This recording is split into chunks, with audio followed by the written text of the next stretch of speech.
Prime Minister Benjamin Netanyahu insists there will be no Palestinian state west of the Jordan River. The comment from Netanyahu comes after the submission of a U.S.-sponsored UN Security Council resolution on Gaza that includes a pathway to a Palestinian state. The resolution will be considered in the coming hours. More from ILTV's Steve Leibowitz.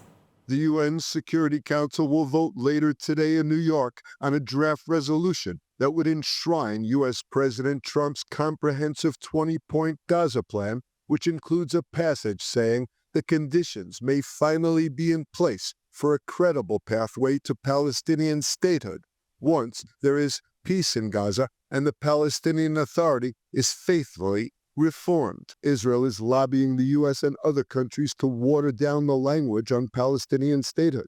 Trump's 20-point plan, which Netanyahu endorsed in a September 29th press conference with the U.S. president, calls for the disarmament of Hamas, the demilitarization of Gaza, the reconstruction of the Gaza Strip, and the handing of the enclave over to an international stabilization force and an apolitical Palestinian administration overseen by a Trump-chaired Board of Peace. Despite having endorsed the Trump plan, Netanyahu insisted there will be no Palestinian state. ההתנגדות שלנו למדינה פלסטינית בשטח כלשהו מערב לירדן, ההתנגדות הזאת קיימת ושרירה, היא לא השתנתה כהוא זה.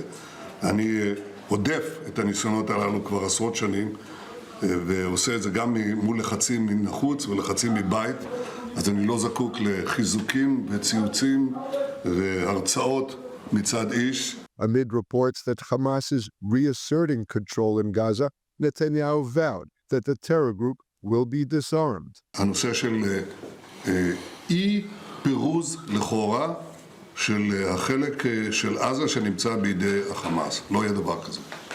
גם בתוכנית 20 הנקודות או בכל דבר אחר, השטח הזה יפורז והחמאס יתפרק מנשקו. או שזה יקרה בדרך הקלה, או שזה יקרה בדרך הקשה. כך אמרתי אני, וכך אמר גם הנשיא טראמפ. Netanyahu took time to denounce recent violence perpetrated by Jewish extremists in Judea and Samaria against Palestinian civilian targets. הדבר השני הוא גם נעשה על ידי מיעוט שנכנס ליהודה ושומרון, לא מייצג את ציבור המתיישבים הגדול, שומרי החוק ונאמני המדינה, וגם נגדם ההתפרעויות הללו, גם נגד חיילי צה"ל, גם נגד פלסטינים, גם נגד חיילי צה"ל, אנחנו נפעל נגד זה בכל הכוח, משום שאנחנו מדינת חוק. מדינת חוק פועלת לפי חוק. The Trump plan calls for a U.S.-led international force to disarm Hamas in Gaza. While the force does not yet exist and the disarming of Hamas has yet to begin, Hamas has reportedly begun amassing advanced weapons abroad. This in hopes of smuggling them into Gaza in the future. More from ILTV's Devo Klein. According to the Khan public broadcaster, Hamas has in recent weeks been stockpiling arms in unspecified African states, Yemen, and other countries. The weapons are reportedly meant to be moved at a later time to, quote, strategic locations, including the Gaza Strip.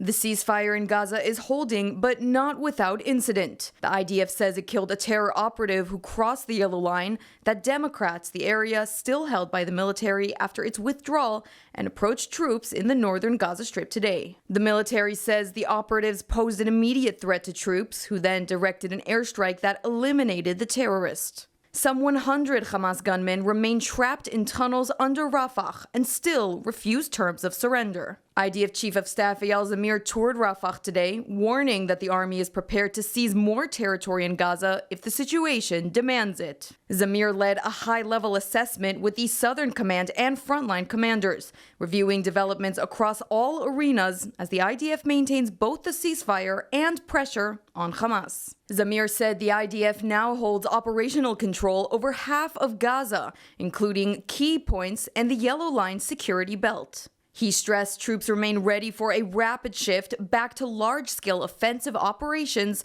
if required to prevent Hamas from rebuilding. The chief of staff declared that the military will, quote, continue to insist that the Hamas regime will not exist on the other side of the border. Even if this requires time, we will persist in the mission of dismantling Hamas and demilitarizing the Gaza Strip, achieving this either through an agreement or through military means. As the United Nations Security Council prepares to vote on a U.S.-sponsored resolution centered around President Trump's 20-point Gaza plan, Prime Minister Netanyahu is making his position unmistakably clear. There will be no Palestinian state west of the Jordan River. The resolution includes language suggesting the conditions may finally be in place for a credible pathway to Palestinian statehood, language Israel is now working to soften or to remove. With us to break this down is Ambassador Alan Baker, former Israeli ambassador to Canada, a key negotiator of the Oslo Accords, and one of Israel's leading experts in international law. Thank you for joining us. You're very welcome. Ambassador Baker, let's start with the breaking headline. Netanyahu says there will be no Palestinian state west of the Jordan River. How does that square with the language in the Security Council resolution suggesting a credible pathway to Palestinian statehood? Well, the language of the resolution, which copies the Trump plan, the Gaza plan, isn't in absolute terms. It may lead to a possible pathway to Palestinian possible statehood. It's so unclear that I don't think, even if it appears in a Security Council resolution, it doesn't create any absolute determination that there will be a Palestinian state. So I don't think it's incompatible with Israel's position. It doesn't really say anything more than the Trump plan says. So from a legal and diplomatic perspective, how binding is such a language in a UN Security Council resolution? It appears that you think it isn't. It's not binding. First of all, it's not a binding resolution. In as much as the seventh chapter of the UN Charter enables the Security Council to adopt binding resolutions and send peace forces and things like that. This is not the same. This is a sort of recommendation. It's more or less putting into a formalized framework the Trump plan. It doesn't say anything more than that, and it doesn't say anything less than that. So, I think that this is perhaps being blown up out of proportion by, excuse me saying, by the Israeli media. It's nothing more than there already existed according to the Trump plan. That's it. While that may be the case, Israel is reportedly lobbying to water down or remove the statehood clause. In your experience negotiating international agreements, how often does such lobbying succeed? And what tools does Israel even have right now to influence the final wording? Well, the only tool that Israel has is its relationship with the United States. And I'm not sure whether President Trump or the United States delegation will want to alter something that's already been put into the American Trump plan. It already appears there. So adding it or taking it out of the Security Council resolution, in my opinion, won't make much difference. Now, this plan, it envisions an apolitical Palestinian administration in the future and a Trump-chaired board of peace overseeing Gaza.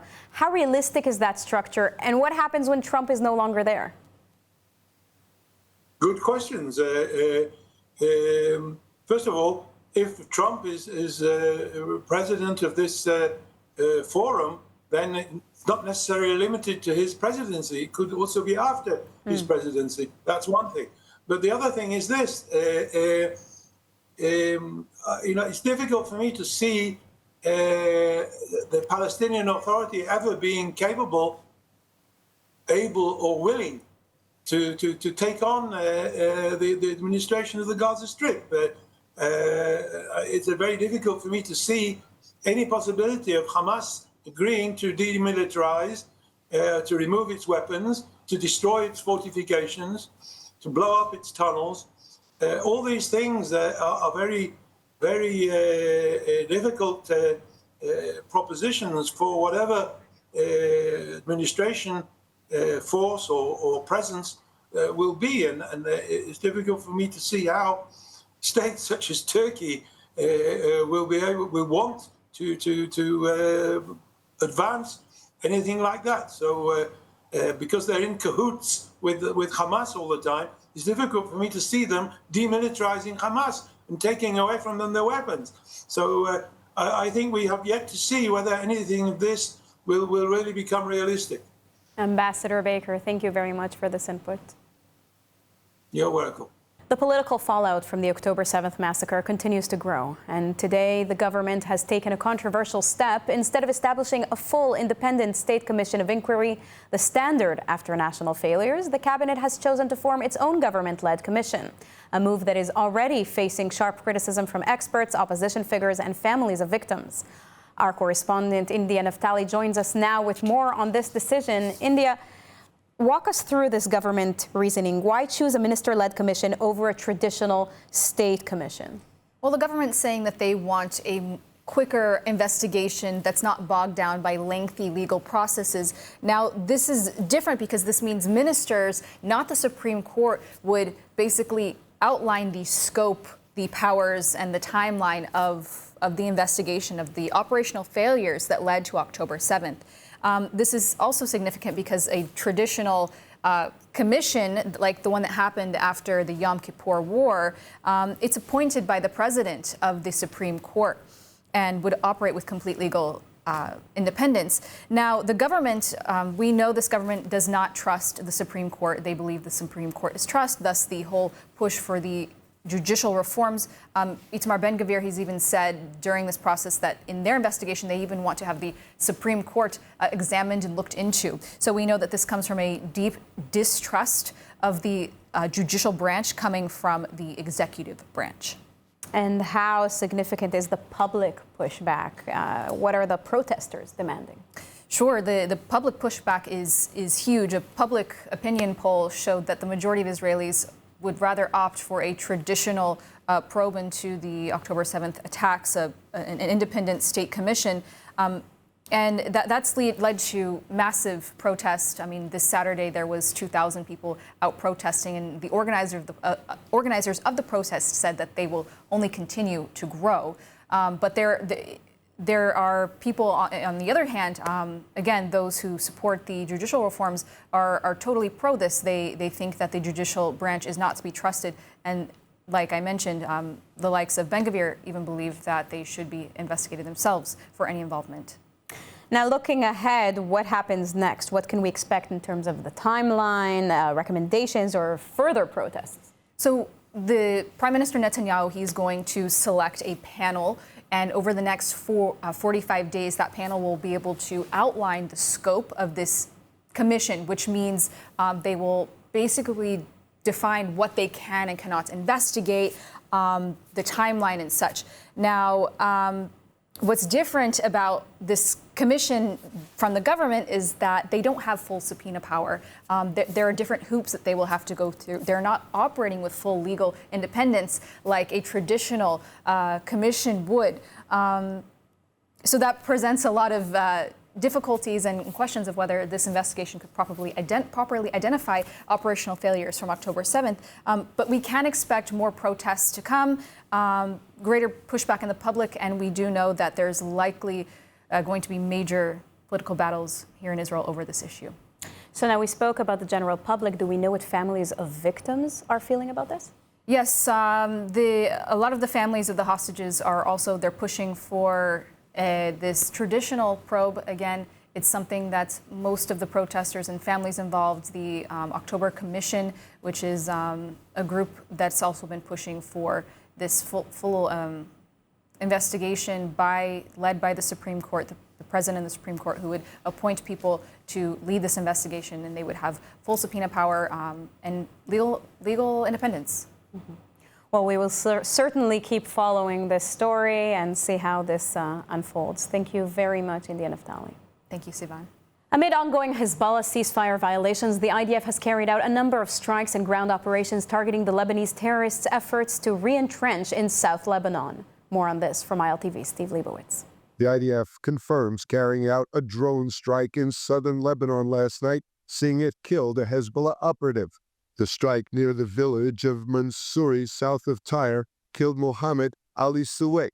The IDF says he was responsible for liaising between the terror group and the residents on economic and military matters. Additionally, the terrorist acted to seize private property for terrorist purposes. The IDF says that his actions constituted a violation of the understandings between Israel and Lebanon. In a nighttime operation in southern Lebanon, IDF troops under the 91st Division dismantled Hezbollah terror infrastructure, seized weapons, and struck multiple targets as part of an ongoing effort to prevent the group from rearming. The IDF says forces from the 228th Brigade moved into the area of Eitrud, demolishing several structures recently reopened by Hezbollah for terror operations. In Ramia, troops from the 300th Baram Brigade carried out a separate raid, locating and destroying assault rifles, Kalashnikov-style guns, magazines, and ammunition. Over the past week, the IDF, working with the Israeli Air Force and guided by Intelligence Directorate operatives, struck 5 terror targets across several Lebanese villages and eliminated 3 Hezbollah members accused of violating the ceasefire terms. The Army says Hezbollah's presence and infrastructure in the south constitute a breach of the Israel-Lebanon agreement and say it will continue operations to remove any threat to the state of Israel. And still with Israel's northern front, Lebanon says Israel is building a concrete wall that extends beyond the UN-mapped blue line, a claim Israel firmly denies. The United Nations has weighed in and tensions are rising on a border that is already on edge. Along the Israeli-Lebanese border, construction is underway on a new concrete barrier, part of what the IDF calls a long-planned defensive project launched in 2022. But the wall has triggered sharp accusations from Beirut, which claims portions extend beyond the UN-mapped blue line, the boundary drawn in year 2000 when Israel withdrew from South Lebanon. The Lebanese presidency says the work violates UN Security Council Resolution 1701, the agreement that ended the 2006 Israel-Hezbollah war, and infringes on Lebanon's territorial sovereignty. A spokesperson for the UN Secretary General echoed parts of Lebanon's claim, but the UN stopped short of declaring a boundary breach, noting that the blue line itself is not a formal border, only a withdrawal line. Israel strongly rejects the accusations. An IDF spokesperson says no part of the wall crosses the blue line, calling the claim incorrect and insisting the project remains entirely on Israel's side. Officials say the barrier is designed to protect Israeli communities from Hezbollah infiltration and rocket fire. The dispute comes at a sensitive moment. The northern front remains tense, with Israel accusing Hezbollah of provocations despite a year-long ceasefire halting their war. Lebanon now says it will file a formal complaint to the UN Security Council. A group of mayors is in Israel this week on a high-level mission. ILTV's Mayan Hoffman talked with New York's outgoing mayor Eric Adams to understand why this visit matters now more than ever. I had the privilege of coming today to Jerusalem to meet with Mayor Eric Adams. He's about to become the former mayor of New York City. Mayor Adams stood steadfast throughout his tenure with the state of Israel, building ties strategically, economically, and of course, working with the Jewish community, protecting them and fighting anti-Semitism. Let's see what he has to say. This week, multiple mayors are visiting Israel as part of a joint delegation organized by the American Jewish Committee. Their goal, to deepen cooperation, show solidarity, and see firsthand the realities facing Israelis after 2 years of war. Among them is a high-profile guest, New York City Mayor Eric Adams. Adams made Israel his first international trip upon taking office. And now, as he prepares to leave City Hall on January 1st, he chose to return. It's great to be here to just really, as I started my time in office, visiting Israel. And now as I conclude, I wanted to come back and just send the right message that Israel will always have a supporter in me as the mayor or not as the former mayor. For Adams, the visit comes amid deep concern in the Jewish community following the election of Mayor-elect Zohran Mamdani, a candidate he has repeatedly warned could embolden anti-Semitism in New York. Going after all of those items I put in place to let Jewish New Yorkers know that there's no place for hate. As you stated, the IRA definition, having an office to combat anti-Semitism. We are not going to allow hate to fester in our city in general, but specifically for Jewish New Yorkers, which has the largest Jewish population outside of Israel. Adams has urged Israelis and Americans alike not to panic, but to mobilize. So important for New York, for Jewish New Yorkers to fight. People need to know the true story of what happened on October 7th. To reclaim our young people, we must utilize social media. Social media has been used to spread anti-Semitism. We must use it to ensure that we build tolerance and love and respect for all groups, particularly to stop the spread of anti-Semitism. He has also called on Israel's leadership to send a powerful symbolic message on New Year's. What I encourage the Prime Minister to do is to join me on January 1st when we bring in the new year. We do not threaten to arrest leaders of sovereign nations and our probably closest partner in this region. Beyond politics, Adams warns that severing ties with Israel could damage not only Israel, but New Yorkers. Israel is one of the leading countries when it comes down to technology and advancement of technologies, from artificial intelligence to cybersecurity and so many others. And so many devices and innovations they made that save lives. And so when you stop the progress of that continuing innovation and the partnership, you're not hurting Israel, you're hurting Americans. Adams is leaving office under scrutiny, including a federal investigation.